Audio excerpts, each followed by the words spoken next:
নেশা স্বাস্থ্যের পক্ষে হানিকারক, কিন্তু তা যদি হয় গাছের নেশা তবে স্বাস্থ্যের পক্ষে মন্দ হবে না, কি বলো? ইদানিং ঠিক এই নেশাতেই পড়েছে আমার দিদি, একেবারে হাবুডুবু খাচ্ছে।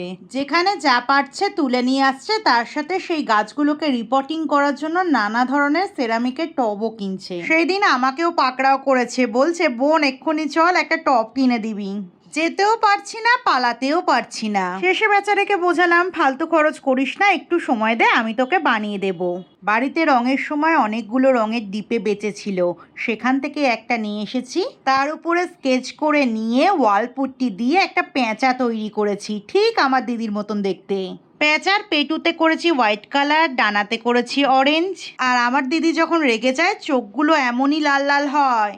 রঙের ডিপে ঠোঁট, আইব্রো আর পা দুটোকে রেখেছি ব্ল্যাক কালারের উপরেই। একটু হাইলাইট করার জন্য গোল্ডেন কালারটা আঙুল দিয়ে রাব করে দিয়েছি। তবে জানো তো, এটা দেখার পর আমার মায়ের মনে কি হিংসা, বলে আমাকেও একটা বানিয়ে দিতে হবে।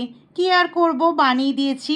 তোমরা কিন্তু অবশ্যই জানিও আমার এই কাজটা কেমন হয়েছে।